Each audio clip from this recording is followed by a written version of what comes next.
sahod 200 pesos guys. Middle class. Wag ano ba yan?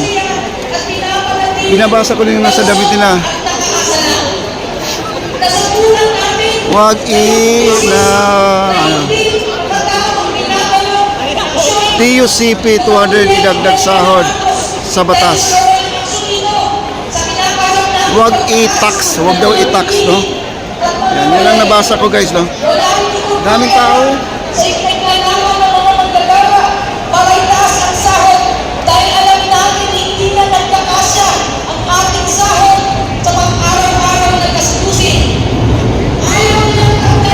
Dami, oh.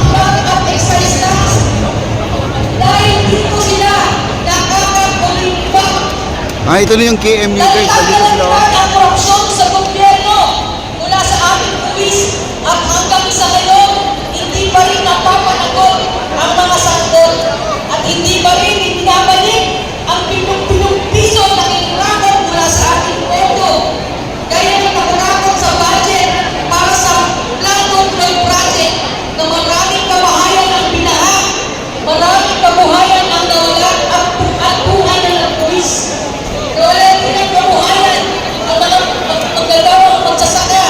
Nakalagay doon 1,200 national minimum wage. 1,200 national minimum wage. Para sa mamamayan, lalo na ngayon, kumakarap tayo sa krisis. Pinipili lang ito, binibigay ng bono. Kaya ng malaking budget na nilaga sa AFP at PNP para supilin ang karapatan ng mga mamamayang lumalaban imbis na ilaan sa servisyo publiko.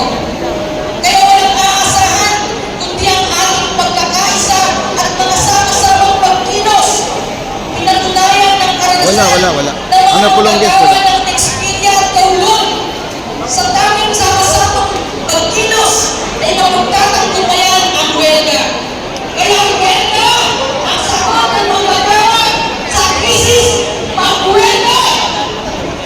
Pagpasal ng piyera, hindi kilang pagiging sunod-sunuran ng Estado sa US, pag-ibaka para sa tunay na pagbabago at para sa gobyernong tunay na magsisilbi sa mga mayroong Pilipino. Mabuhay ang tuwing manggagawa! Mabuhay! Huelga! Huelga na! Huelga na! Huelga! Huelga na! Huelga na! Huelga! Huelga na! Huelga na! Huelga na! Huelga na! Tama ka.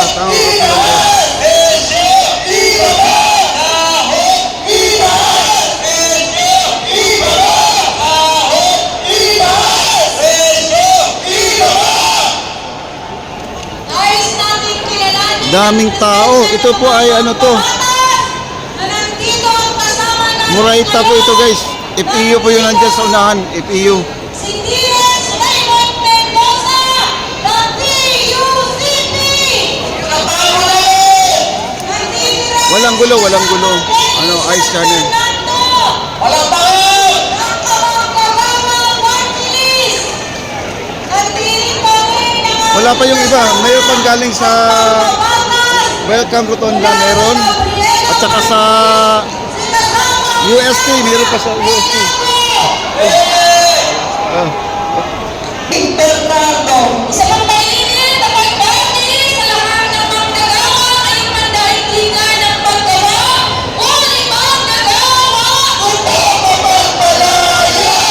pagpapalaya o limang nagawa. Mga kababayan, mas nararamdaman pa po natin ngayon ang init ng panahon kaysa sa inutin na si Marcos Jr. Tama po ba? Parang wala tayong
Kaya,